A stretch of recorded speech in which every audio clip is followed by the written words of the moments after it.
Il adore l'huile d'olive, les abeilles et le soleil. Il n'a pas la langue d'oc dans sa poche. Il est adoré par les instances politiques et les journalistes, mais il sera toujours joyeux. Parce qu'il est jeune et timide et a besoin d'encouragement, nous vous demandons de bien vouloir l'honorer, professeur Henri Joyeux.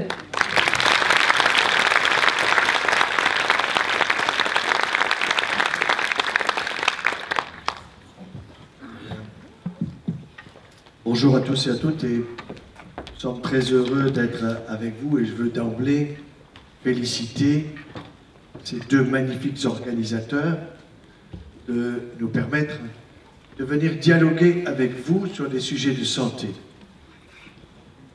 Saint-Paul de Léon, pour nous, c'était le bout de la terre. Mais finalement, c'est pas si loin que ça, dans ce monde moderne dans lequel nous vivons. Ils ont choisi deux phrases merveilleuses. La première d'Einstein: la folie, c'est de faire toujours la même chose et de s'attendre à un résultat différent. Alors, qu'est-ce qui va se passer aujourd'hui? Vous allez sortir différent. Vous allez faire les choses autrement.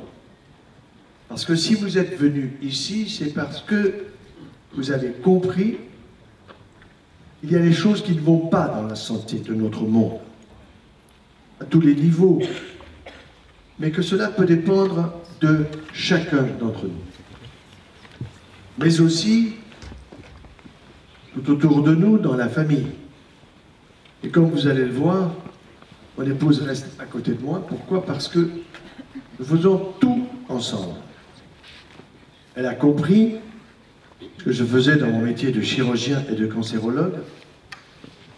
Elle a souffert avec moi quand on n'arrive pas à guérir, quand on voit des patients arriver trop tard.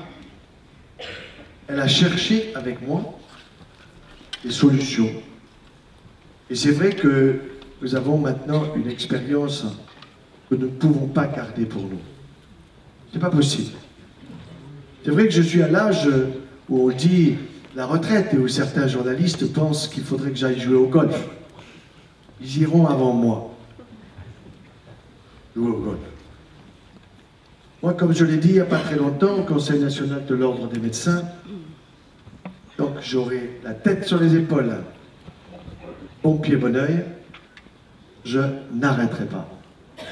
On cherche à me faire taire, mais c'est difficile. Alors le sujet qui a été choisi est excellent, à savoir l'agriculteur, premier maillon de notre santé. Il faudra transmettre ça au président de la République, qui il y a 24 heures disait le glyphosate, il avait promis de le faire disparaître. On avait dit tout de suite, puis après c'est 3 ans, les Allemands c'est 5 ans. Et lui il dit ça sera tellement difficile qu'au fond, c'est peut-être pas dangereux. Il n'y connaît rien. Il est encore trop jeune pour avoir été atteint. On ne sait pas quel est l'avenir. Oui, l'agriculteur est le premier acteur de notre santé. Il peut nous envoyer à l'hôpital. Il peut, à l'inverse, nous permettre de consommer de bonnes choses, de très bonnes choses. Et le problème, c'est celui de discerner. Comment discerner dans un monde où il y a énormément de publicité alléchantes, bien faites, bien construites, testées préalablement pour toutes les tranches d'âge, de façon à ce que nous soyons de vrais consommateurs. C'est ça l'objectif. Et si nous nous comprenons pour ça, eh bien, il ne faudra pas s'étonner que dans toutes les familles, aujourd'hui, en France, en Europe, dans tout le monde occidental, vous trouvez des maladies et des raccourcissements de vie. En cancérologie, nous parlons de années de vie perdue, AVP, c'est un jargon. Et nous disons de tel patient AVP tant. Je n'aime pas ces jargons. Nous sommes faits pour vivre centenaire en bonne santé. Mais le problème, c'est que nous allons trouver sur notre chemin un certain nombre de maladies, vous en avez tous entendu parler, je les simplifie à outrance. Il y a d'abord le diabète, il coûte 10 milliards d'euros à la France chaque année. Le surpoids, l'obésité, j'aime pas trop le mot obésité parce que c'est pas très respectueux de la personne, c'est 10 milliards d'euros. Ensuite, vous avez les cancers, c'est entre 14 et 17. Avec les nouveaux traitements, ça sera plutôt 20. Parce que les nouveaux traitements, si vous regardez le journal Le Monde d'hier, vous avez 3 pages de publicité signées par des collègues qui vous disent que c'est maintenant l'immunologie qui va guérir le cancer. Guérison actuelle par l'immunologie, 0. Et vous en avez 3 pages. Et quand vous lisez ces 3 pages, pour ceux qui arrivent à comprendre, je peux vous dire qu'il est clair, pour l'instant, il n'y a pas de guérison avec. Alors peut-être, il faut l'espérer. Mais ce sont les laboratoires qui, actuellement, font passer à tous ceux qui vont se retrouver dans un service de cancérologie, demander un traitement immunologique. Demandez-le. Ça va coûter un argent fou. Efficacité pour l'instant en attente. Après les cancers, et là on peut citer toutes les localisations. Je vous donne un exemple tout récent. Une dame de 84 ans, on lui a trouvé un lymphome. On m'a envoyé le dossier, elle est surtraitée. Elle est surtraitée. Elle va perdre la vie par le traitement. Voilà. Donc il y a des excès thérapeutiques. Et la difficulté, évidemment, c'est que le patient n'a pas la possibilité par lui-même de pouvoir dire oui ou de pouvoir dire non. Il faut le guider.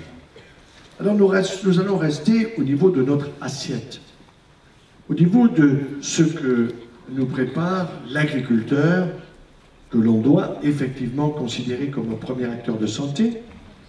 C'est pour cette raison que j'avais déjà proposé qu'il y ait une fusion du ministère de l'Agriculture et de la Santé, en mettant l'agriculteur avant la santé, parce que c'est lui qui doit être considéré effectivement comme avant le médecin. Or, nous, médecins, qu'est-ce que nous apprenons à nos étudiants? Nous apprenons la maladie. On n'apprend pas la santé, on apprend la maladie.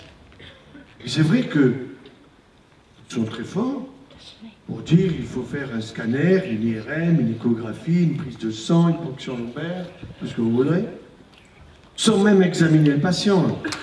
Ça ne se fait pratiquement plus. C'est une erreur colossale. Ça coûte un argent fou. Il faut revenir un peu parfois dans certains pays africains pour se rendre compte de où nous en sommes nous par rapport à eux, où ils en sont.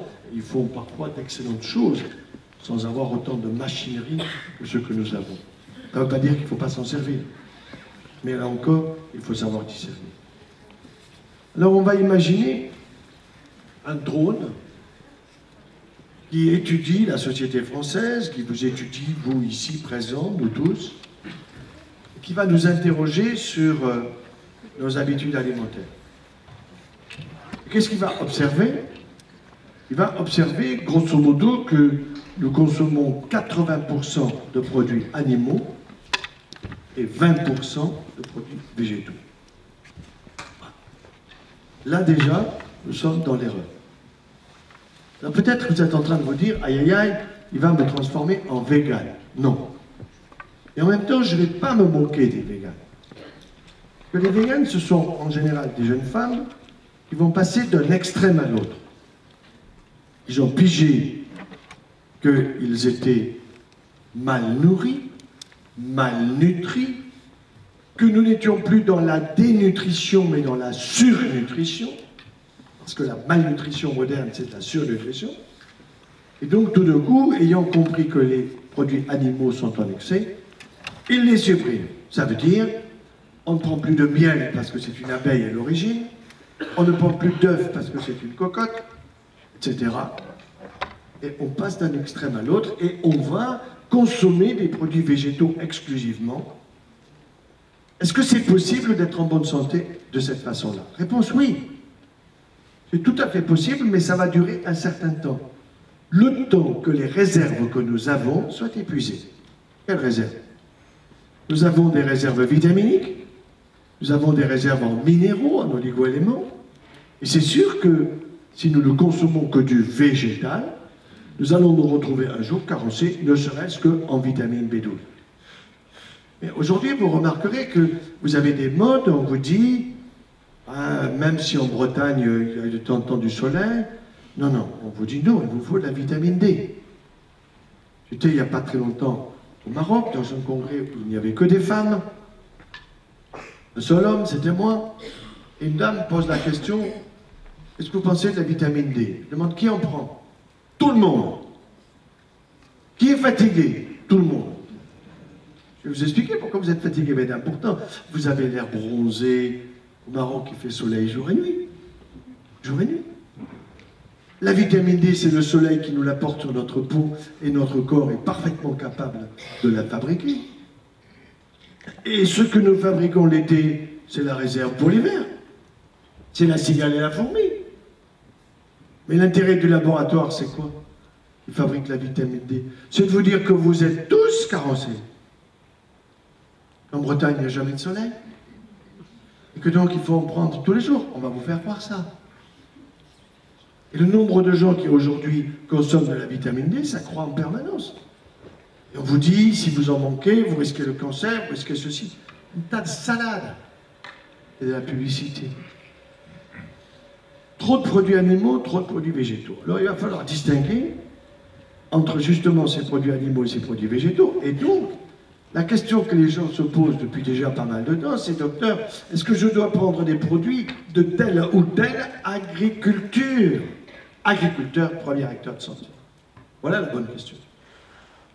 Et autour de l'an 2000, la question qui était posée, c'était, docteur, j'ai eu un cancer du sein, un cancer de la prostate, un cancer du côlon, vous me suivez, ceci, cela, mais qu'est-ce que vous me conseillez pour mon alimentation, petit déjeuner, repas de midi, repas du soir? Et la plupart des collègues disaient, faites-vous plaisir. Exactement comme celui qui va partir à la chaise électrique. On lui dit, choisissez votre dernier repas. C'était un peu comme ça que les malades le ressentaient. Et nous, nous étions incompétents. Incompétents. Je dis bien. Parce qu'on nous avait formés dans nos facultés de médecine. Moi, j'enseignais la chirurgie, la réanimation, puis je me suis mis à enseigner la nutrition. Mais mes collègues, ils enseignaient, tous les spécialistes, ils enseignaient des régimes. De l'hypertendu, du goutteux, de l'obèse, du diabétique, des régimes. Et les patients, ils essayaient de suivre les régimes pendant un mois ou deux, puis disaient, docteur, donnez-moi un comprimé, donnez-moi un médicament, je ne peux pas suivre votre régime. Pas possible, pas possible. Trop compliqué, trop dur. On n'enseignait pas manger mieux et meilleur. On enseignait ceinture. Et ça passe pas psychologiquement. Que ce soit un adulte ou un enfant, nous sommes tous les mêmes. Si je vous présente les choses d'une manière négative, ça ne peut pas suivre. Donc il faut présenter les choses autrement. Et présenter les choses autrement, c'est essayer d'analyser ce qui nous est proposé à l'heure actuelle dans la société. Effectivement, vous avez une agriculture qui est une agriculture productiviste, bien connue, FNSEA. Bon, j'ai rien contre. Puis vous avez une agriculture qui dit nous utilisons beaucoup trop de pesticides, etc., donc nous allons faire moins, on va être raisonnable. L'agriculture est dite raisonnée. Il n'y a pas de cahier des charges. La première, il y a un cahier des charges. Hein, et souvent, il est dépassé. Et puis la troisième, c'est l'agriculture dite biologique, avec dedans la permaculture, la biodynamie, beaucoup d'autres éléments. Et autour de l'an 2000, quand les patients posaient la question « je choisis des aliments venant du bio, docteur ou pas ?» Quand vous n'avez pas la réponse, soit vous faites la grimace, soit vous dites « j'en sais rien », soit vous dites ce que disaient les médias.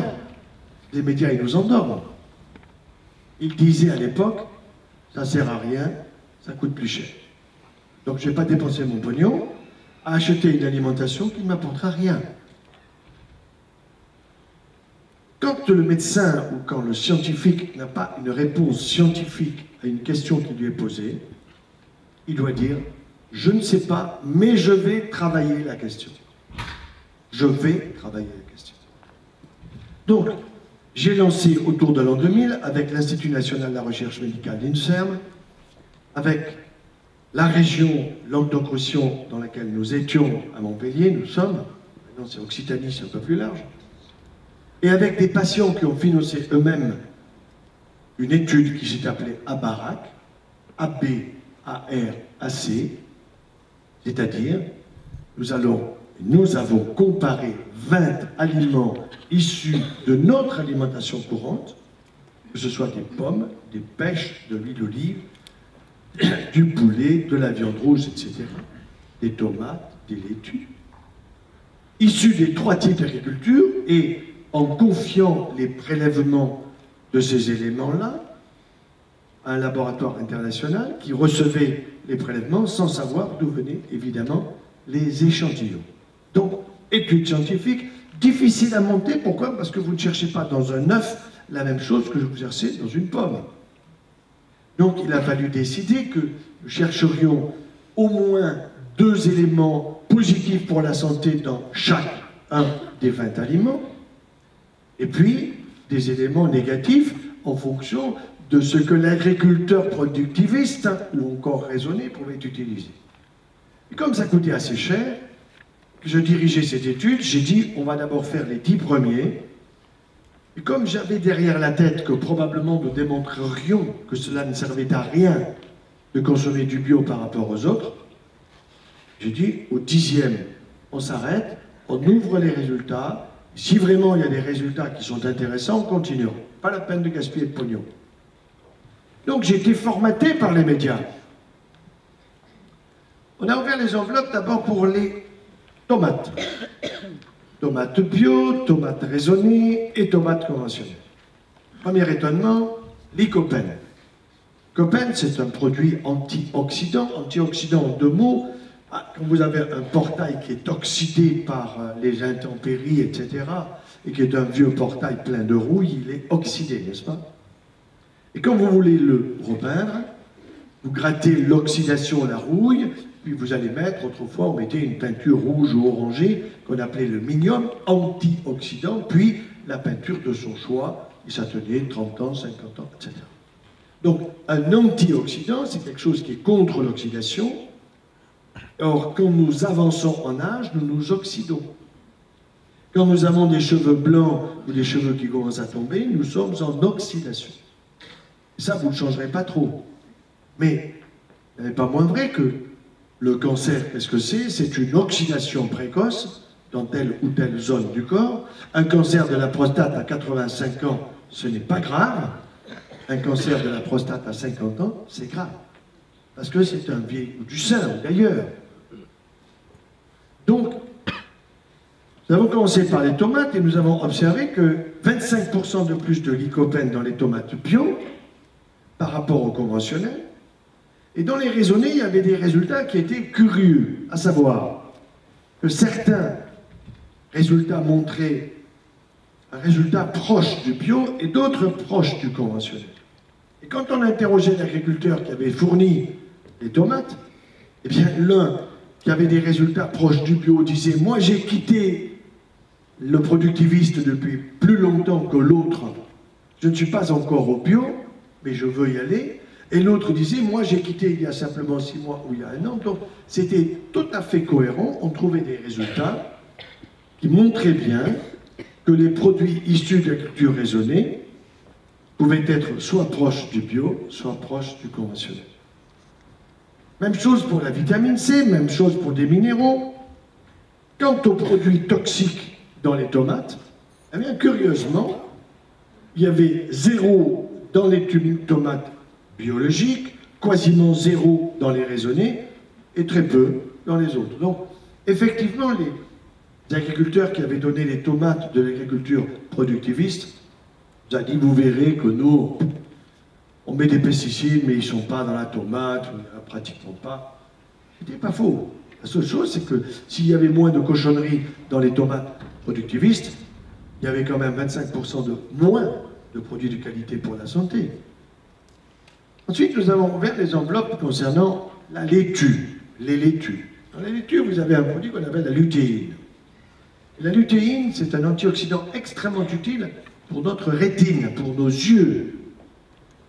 Rétine. Bon, même chose, 25% de plus de lutéine, 25% de plus de vitamine C, et les résultats identiques à BARAC, c'est-à-dire dans le raisonné, il y avait également des différences, les unes proches du bio, les autres proches du raisonné.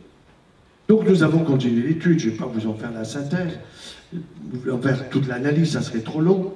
Tout ça a été publié au niveau international, a été repris ensuite par d'autres équipes internationales qui ont confirmé ce que nous avions nous-mêmes dit. On a ouvert une voie, hein. On a ouvert la voie. On a été critiqué parce qu'on nous a dit vous n'avez pas fait des milliers d'exemplaires de produits. Ben oui, parce que ça coûte la peau des fesses. C'est à l'État de le faire. Au ministère de l'Agriculture, il ne nous a jamais donné un radis pour faire ça. Donc, oui, aujourd'hui, on peut affirmer que les produits labellisés issus de l'acte biologique nous apportent davantage de produits de qualité pour notre santé. Je les appelle le maillot jaune sans dopage. Mais attention, les résultats que nous les apportons pour une région qui était la région Languedoc-Roussillon. Je ne peux pas extrapoler à toutes les régions de France. Mais d'autres l'ont fait dans d'autres régions et dans d'autres pays. Donc ce qui est certain, c'est qu'il faut bien réfléchir au fait que l'agriculture biologique que nous voulons consommer comme étant meilleure pour notre santé doit être de proximité. Proximité, ça veut dire que vous devez consommer des produits au plus près de chez vous, pour deux raisons. Un, vous pouvez connaître les agriculteurs. Deux, c'est dans notre microcosme, c'est dans votre région. Si nous nous trouvons aujourd'hui avec tant et tant d'allergies, des pathologies allergiques, quand vous voyez les gosses qui vont à l'école, le nombre d'enfants qui ont une allergie à ceci, une allergie à cela, qui doit avoir un petit pot spécial pour son alimentation à l'école, c'est incroyable. Ils ont des allergies, je ne dis pas que c'est psychique, je ne dis pas qu'ils n'en ont pas, mais d'où ça vient tout cela? Ça vient aussi du fait que nous stimulons un système immunitaire d'une manière qui n'est pas une manière naturelle. Et là, nous arrivons sur un sujet, je vais faire une petite parenthèse rapide, c'est le sujet des vaccins. J'ai jamais été contre les vaccins, contre les abus. C'est comme si vous disiez, je suis contre les voitures parce qu'il y a des accidents de voitures. Vous n'êtes pas contre les voitures, faites attention aux voitures. Mais les vaccins, il y avait des vaccins qui marchaient très bien et qui marchent toujours très bien, qui vont revenir, je vous le dis. Diphtérie, tétanos, polio. On vaccinait les enfants autour de 18-24 mois. Ça se passait très bien. Pourquoi 18-24 mois? Il y avait une raison très précise, c'est que le système immunitaire d'un enfant, pour se construire, il faut 1000 jours après la conception. Vous ajoutez après la conception le temps de la grossesse, c'est-à-dire 270 jours. À ces 270 jours, vous ajoutez 2 années de 365, ça vous fait 1000 jours. Le système immunitaire d'un humain, il est mature, grosso modo, 18-24 mois. Avant, il n'est pas mature.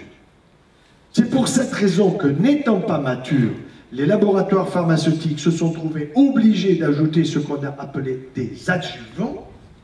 Les premiers adjuvants, c'était l'amide de pain, de l'amidon.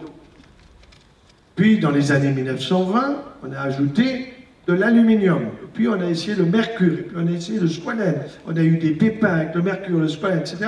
Finalement, on a dit il n'y a pas trop de pépins avec l'aluminium. On a même dit il n'y en a pas. C'est un grand mensonge. Parce que si je vous passe votre corps à la moulinette et que je dose l'aluminium dans votre corps, j'aimerais ne pas en trouver. Normalement, il n'y en a pas. S'il y en a, attention à l'Alzheimer. S'il y en a, attention au Parkinson. S'il y en a, attention à la sclérose en plaques. L'aluminium n'a rien à faire dans notre corps. Et quand dans les années 1920, on a balancé ça, et que la ministre vous dit, mais depuis 1920, on en prend 12, on n'est pas mort, elle n'en sait rien du tout. Elle n'en sait absolument rien. C'est un produit dangereux pour notre santé. A fortiori pour un nourrisson de 2 mois qui pèse 5 kilos, quand nous savons que la dose maximum ne doit pas dépasser 1 mg par kilogramme de poids et par jour, pour un petit qui fait 5 kilos, pris par voie orale. Or, mes collègues de l'Académie de médecine, qui ont tous un certain âge, très respectable. Ils ont fait une confusion qu'un enfant ne ferait pas. Quelle confusion? Ils ont confondu l'aluminium pris par voie orale et l'aluminium quand vous le mettez par voie intramusculaire. Vous ne feriez pas la confusion. Et ça vous paraît logique de penser que quand vous mettez ici une dose petit a là-dedans, c'est pas la même chose que quand vous prenez la même dose là, par là. Parce que par là, c'est 99,89% de ce petit a qui sera dans les déchets, si votre intestin va bien, si vous n'avez pas de porosité intestinale. Par contre, par là, ça va dans le sang, ça va sur les os, ça va dans les reins, ça va dans la rate, ça va dans le foie, ça va dans le cerveau. Alors maintenant, on cherche un chélateur. Un chélateur, c'est-à-dire un produit qui permettrait de capter cet aluminium pour qu'on puisse, l'ayant capté, l'uriner, le perdre, le sortir par voie respiratoire, par la bile, par le tube digestif, par les urines. Mais non. Donc ce que nous sommes en train de demander, donc vous êtes les premiers peut-être à le savoir, c'est la suppression de l'aluminium définitive dans les vaccins. Mais c'est un sujet qui n'est pas que franco-français, mondial. Pourquoi? Parce que les laboratoires sont mondiaux. Parce qu'ils se sont entendus entre eux. Ils se sont entendus entre eux, c'est-à-dire qu'est-ce qu'ils ont fait? Ils ont dit le DTP, très bien, mais maintenant, les gens, ils ont compris que vaccin égale vie, pas toujours. Et donc, on va ajouter des valences. Il y avait DTP, trivalent, 3 valences, diphtérie, tétanos, polio. On va ajouter 3 autres, hémophilus influenzae B, la coqueluche, et ensuite l'hépatite B. Et j'ai des collègues qui disent avec beaucoup de sérieux qu'il faut vacciner les enfants de 2 mois qui sont à la crèche, parce qu'à la crèche, ils se mordent. Ah ouais. C'est mort. Ils saignent. Le petit Jean-Louis, il mord la petite Madeleine, il va lui passer l'hépatite B. N'importe quoi. Quand les parents sont porteurs d'hépatite B, on vaccine l'enfant, ça c'est une autre affaire. C'est le médecin qui décide, c'est pas la ministre, c'est pas le labo, c'est le médecin. Et quand on me dit que je ne suis pas compétent parce que je ne suis pas prof de vaccinologie, il y a un seul prof de vaccinologie au monde, c'est une femme qui est en Suisse, mais sa chair elle est payée par les laboratoires qui fabriquent les vaccins. D'accord? Je la connais, très sympa. Vous comprenez qu'elle ne peut pas dire l'inverse. Et la vaccinologie, comme mes collègues qui sont ici, certains d'entre eux, Michel Delorgerie, il a bossé le sujet. Moi, j'ai écrit un bouquin là-dessus. Voyez-moi, ils l'ont regardé à la loupe. À la loupe. S'il y avait eu une erreur, on aurait entendu parler. Hein. Donc, ça veut dire que nous touchons là un fait extrêmement important, c'est que nous créons des pathologies allergiques extrêmement fréquentes dans le monde actuel. D'où des traitements. Je voyais encore hier dans le journal Le Monde, il y a une page entière sur l'asthme. Sur l'asthme. Avec des traitements qui sont lourds. Même chose pour les rectocolites ulcéro-hémorragiques. Je voyais avant-hier chez moi, à mon domicile, une maman et sa fille de 17 ans qui est venue, pourquoi? Parce qu'elle a subi un choc psychologique dans le cadre de son école, important. Elle a fait une rectocolite, du sang dans les selles. À partir de là, elle est allée au centre hospitalier universitaire lui donner un traitement lourd. Elle a fait une crise épileptique. 2 crises épileptiques. Il fallait voir le neurologue. Le neurologue a dit il y a aussi du psychiatre, puisqu'elle a été blessée psychiquement avant de faire sa rectocolite. Elle a 17 ans, elle a un copain, donc il faut lui filer un implant hormonal pour la pilule. Elle perd les cheveux par plaque, il faut aller voir un dermato. Incroyable erreur médicale. Nous sommes responsables. Et je dois dire que aujourd'hui, on est obligé de faire attention, et le grand public a raison quand il dit au médecin, docteur, expliquez-moi. Parce que le prix Nobel qui a des milliards de neurones dans son citron, vous en avez exactement autant que lui. Il a découvert des choses, le prix Nobel, je suis tout à fait d'accord. Il a beaucoup travaillé dans sa vie, je suis d'accord. Mais il doit être capable de me faire comprendre parce que j'ai autant de neurones que lui. Donc, moi, je dois être capable aussi de vous faire comprendre ce que je sais. Et vous êtes capable de comprendre. De comprendre que vos habitudes alimentaires, il va falloir les changer. Mais pas, vous ne pouvez pas changer radicalement et à toute vitesse. Mais il faut réfléchir, qu'est-ce que je mets dans mon petit déjeuner, dans mon assiette, dans mon repas du soir? Comment ça se passe dans mon tube digestif? Avez-vous remarqué qu'en fonction de l'entrée, vous avez une sortie particulière? Avez-vous remarqué, par exemple, qu'une voiture qui a un tuyau d'échappement qui pète noir, c'est que ça commence à déconner là-haut au carburateur? Pareil pour nous. Le nombre de gens qui ont du reflux gastro-œsophagien, ça vient d'où tout ça? Ça vient tout simplement du fait que nous n'utilisons pas cette zone absolument fantastique que j'appelle le palais de la découverte. Palais de la découverte, palais des saveurs, qui nous est donné comme un bien propre, absolument extraordinaire, avec les papilles de la langue que nous refaisons tous les 10 jours. Les unes ont des formes de petits filaments, de feuilles, de couronnes, de champignons. Fabuleux! Vous avez tous les radars du goût qui sont là. Pour goûter, mais nous ne goûtons plus. Nous n'avons pas le temps, nous sommes pressés. Nous avons des dents pour la photo. Sont faites les dents pour mastiquer. Parce que quand vous mastiquez, vous massez vos glandes salivaires. Elles sont capables de fabriquer 1,5 litre de salive par jour. Nous ne les fabriquons pas parce que nous ne mastiquons pas suffisamment. Donc, ça veut dire quoi? Ça veut dire que les Allemands, par exemple, proposent de mastiquer quand on a un morceau dans la bouche 37 fois. Faites 20. Faites seulement 20. Mais n'envoyez pas dans votre estomac des produits, des morceaux. Pourquoi? Parce que l'estomac, c'est un tube qui est plat. Donc, normalement, ce qui doit descendre... L'ésophage, oui. Excusez-moi. C'est un tube qui est plat. Donc, ça veut dire que ce qui doit descendre, c'est du liquide ou de la purée, et pas des morceaux. Quand les morceaux arrivent en bas, vous cassez la petite valve qui est à l'entrée de l'estomac, la fin de l'ésophage. Il y a une petite valve, elle s'appelle de Henle, peu importe le nom. Cette valve, la plupart d'entre nous, nous l'avons cassée quand nous étions enfants, en mangeant n'importe comment. Ce qui veut dire que si la valve ne marche pas, il y a un risque de reflux. Or, ce qui est dans l'ésophage, ça ne doit pas venir de l'estomac, ça doit venir de là-haut. Et quand vous avez un morceau qui arrive dans l'estomac, il n'est pas content, il vous le dit. Mais vous ne l'écoutez pas. Moi, il me le dit. Je n'entends pas. Oui, d'accord, vous ne l'entendez pas, mais vous le sentez. Qu'est-ce qui se passe? Tout simplement, il va falloir que l'estomac fabrique davantage d'acide chlorhydrique. Ça, vous le savez qu'il fait de l'acide chlorhydrique. Pour arriver à couper en petits morceaux, à faire que la digestion se passe totalement. Mais la digestion, elle a dû déjà commencer dans la bouche, avec la salive. Il y a dans la salive des enzymes, non seulement du goût, mais aussi des enzymes de la digestion. Déjà là. Et donc, quand l'estomac n'est pas content, davantage d'acide chlorhydrique.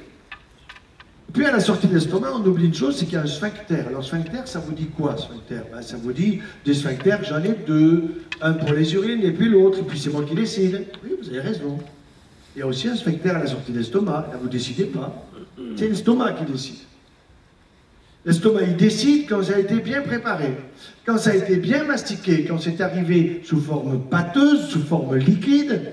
Et à ce moment-là, le pylore va s'ouvrir gentiment, ça va passer, ça va descendre dans ce qu'on appelle le duodénum, le début de l'intestin grêle, où arrivera la bile, le liquide pancréatique qui va se mélanger pour digérer les graisses. Tout ça va se faire parfaitement, d'une manière extraordinaire. Mais s'il y a un morceau, le pylore, il n'ouvre pas. L'acide chlorhydrique est là davantage, et à ce moment-là, ça reflue, ça brûle. Ça fait mal. Bernard Tapie dit « j'ai 2 cancers ». Non, Bernard, tu n'as pas 2 cancers, tu en as un seul. Il est à la jonction entre l'ésophage et l'estomac. C'est le cancer du cardia, pas un bon cancer du tout. On guérit 30%, 60% on ne guérit pas. Il y a 30 ans, on ne guérissait pas plus qu'aujourd'hui, pas moins. Même chose, ça n'a pas bougé. On a ajouté la chimio, on a fait les rayons, on a fait tout ça. Ça n'a pas beaucoup progressé.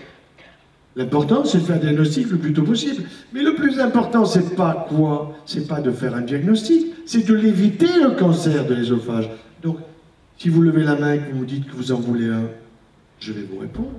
Je vais vous aider. Si vous me dites, j'aimerais avoir un cancer du côlon, un cancer du col de l'utérus, un cancer du corps de l'utérus, un cancer du sein, un cancer de la prostate, un cancer de ci, de ça, je peux vous aider.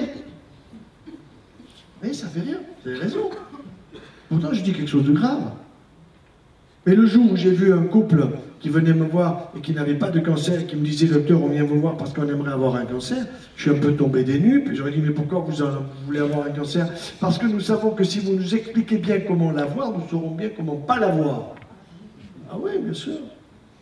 Ça passe jamais dans les médias. Moi, je suis allé voir tous les premiers ministres dont les noms finissent par un, comme Tintin, Raffarin, Villepin, le Zéro, tout ça. Je leur ai dit qu'il fallait passer à la télé des messages après 20h30, qui soient des messages tout simplement de prévention, très simple, pas moi. Un élève du mime Marceau. Les plus anciens d'entre vous savent ce que c'est que le mime Marceau. Qui c'était le mime Marceau? Un type absolument génial, qui était capable, sans dire un mot, d'exprimer quelque chose en 30-40 secondes. Ah, ils ont trouvé que l'idée était bonne. Ils l'ont jamais appliquée. Pourquoi? Parce que ça coûte très cher de passer 1 minute à la télé.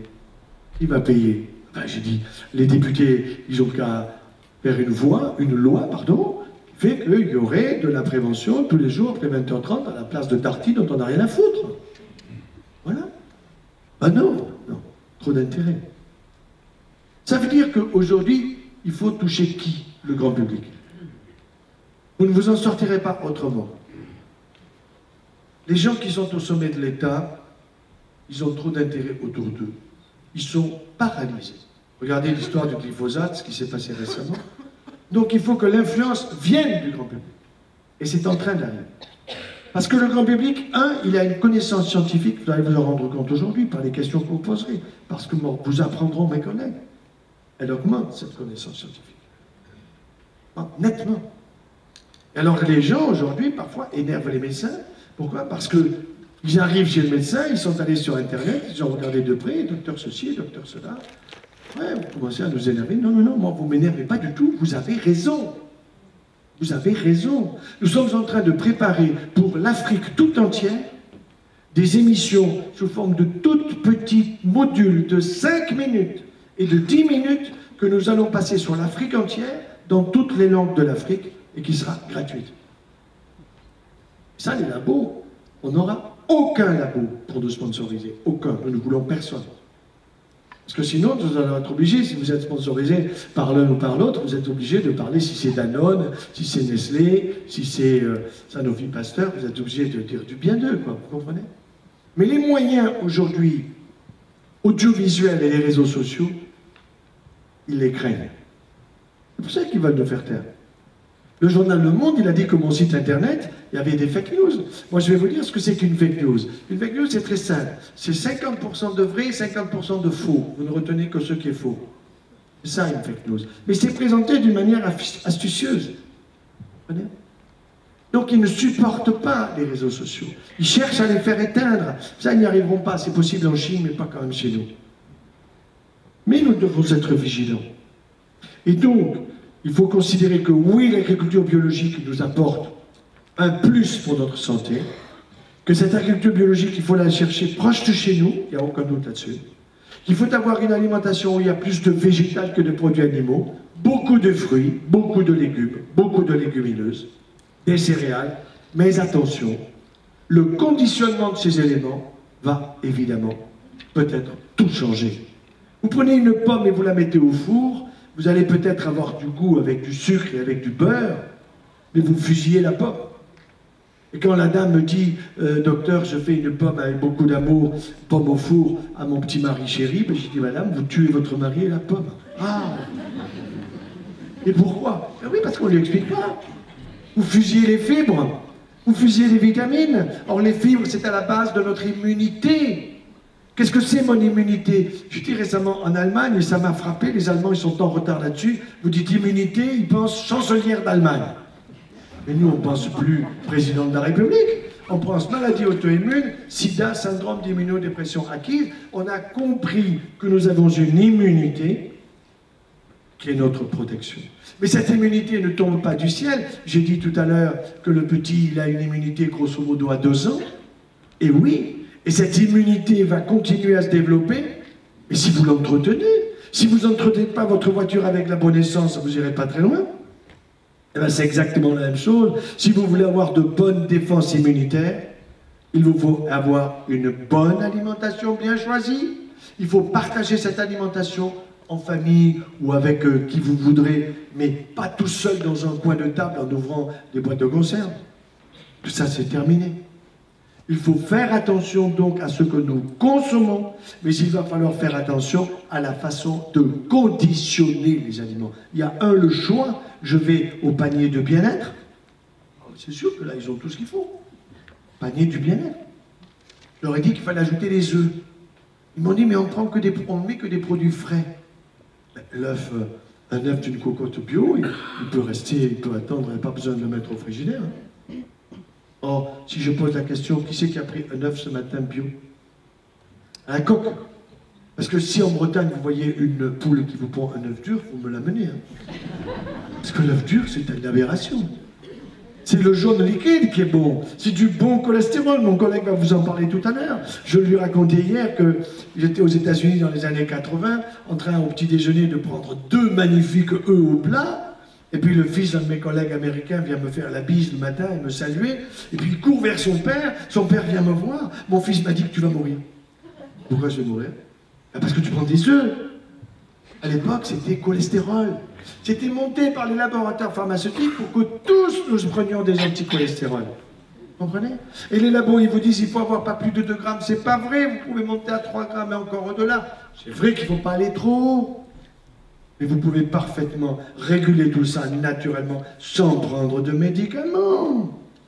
Dès que vous avez un tout petit peu de diabète, ça y est, c'est à vie. Dès que vous avez ceci ou cela, c'est à vie. La petite qui a la rectocolite, on lui a dit qu'elle l'aurait à vie. Mais ce n'est pas vrai. Ce n'est pas vrai. Seulement, c'est la médecine actuelle.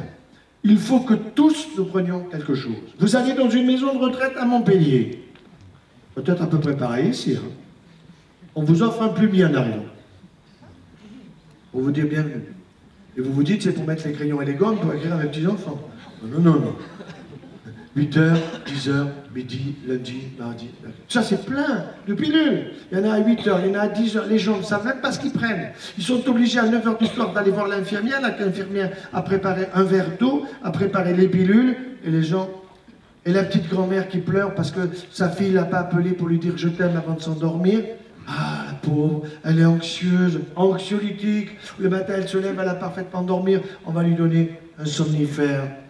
Elle déprime, un antidépresseur. 50% de plus d'Alzheimer. On nous dit que nous avons, c'est vrai, à peu près 1 million d'Alzheimer aujourd'hui et 1 million qui ne savent pas. Il y en a à 20 ans, ils ne savent pas où ils ont mis leurs clés, où ils ont leurs lunettes. Tout ça aussi. Alzheimer et Parkinson, qu'est-ce que sont les premiers signes d'Alzheimer et de Parkinson? De l'Alzheimer, c'est pas du tout je sais pas où je suis. C'est de commencer à perdre le goût et l'odorat. Commencer sans s'en rendre compte. Parce qu'au début, on ne s'en rend pas compte. D'autant plus qu'on mange tellement vite. Quand vous prenez un carré de chocolat, est-ce que vous le sentez avant pour savoir si c'est du chocolat ou pas? Est-ce que, au lieu de le mettre sur la langue et vous allez y passer la plaque et vous allez faire des calories en trop, est-ce que vous le laissez fondre dans votre palais des saveurs pour le goûter vraiment et remercier toute la chaîne qui vous a permis d'arriver jusque chez vous? Pareil pour les abeilles, pareil pour les produits de la ruche, pareil pour l'huile d'olive. Je suis en train de terminer un bouquin qui va paraître sur l'huile d'olive pour votre santé, des produits naturels. Ça en est plein. Mais ça n'a pas l'AMM, ça n'a pas l'autorisation de mise sur le marché. Voilà. Donc, ce n'est pas très compliqué, mais je vais maintenant passer la parole à mon épouse, parce que c'est bien la théorie, c'est bien de dire, oui, docteur, on a compris, il faut plus de végétal que de produits animaux, donc les produits laitiers, on va réduire. C'est vrai que je prescris le yaourt. On m'a dit que j'étais contre le yaourt. Je le prescris, un jour précis dans la vie, au minimum, le dernier. La veille du départ dans l'au-delà. Le jour où mon épouse m'offre un yaya, je comprends que demain, je me casse. Parce que j'aurai plus de temps, parce que je serai fatigué. Parce que le yaourt, c'est une aberration nutritionnelle. Aberration. On vous raconte des conneries dans ce qu'il y a dedans. Oui, il y a un peu de ferment lactique, il y a surtout du lactose. Nous sommes en lactolisme aujourd'hui. Il y a eu l'alcoolisme, il y en a encore. Et le lactolisme aujourd'hui, le sucre, on en fait du gras, foie gras. Mais quand vous allez voir un de mes collègues à Paris, parce que vous êtes fatigué, épuisé, que vous avez peur d'avoir un cancer, tout ça, alors on vous envoie chez les pathologues après avoir traîné chez 4 médecins déjà. Et les pathologues avec son nœud papillon à Paris, il vous dit, madame, vous avez NASH. NASH. Alors vous n'osez pas poser la question. Puis si vous osez poser la question, elle va vous dire non-hépatique, non-alcoolique, hépatique, stéatocysme. C'est quoi, docteur? C'est le foie gras des oies. Avez-vous vu une oie, la veille du jour où on va la récupérer? Son foie. Elle n'en peut plus. Et nous sommes dans une société de gens qui ont le foie gras. Grâce à quoi? Pas au gras, au sucre. C'est avec du sucre que vous faites du gras. En simplifiant en outrance, et je m'arrête là, 1 gramme de sucre, 4 calories, 2 grammes de sucre, 8 calories. Une petite calorie de plus qui traîne par là, ça en fait 9. 9 calories, c'est 1 gramme de gras. Eh bien, nous sommes capables, comme loi, de transformer 2 grammes en 1 gramme. Donc du poids, 2 grammes en 1 gramme, 2 grammes de sucre, ou bien 1 gramme d'alcool, 7 calories, 1 gramme de sucre, 4 calories, 7 et 4, ça fait 11. Dans 11, vous avez 9. Dans ce 9, vous avez 1 gramme de gras. Vous stockez ça dans votre foie, et vous êtes fatigué, votre immunité elle est par terre, et vous êtes avec toutes les pathologies possibles et imaginables.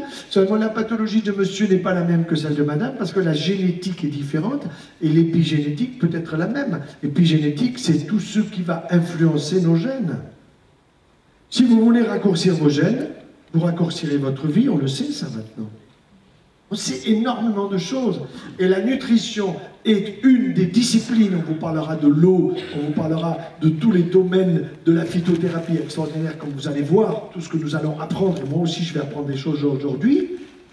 La nutrition, c'est la base même de notre santé. Voilà, je te passe la parole pour nous dire de comment tu vas nous préparer les repas.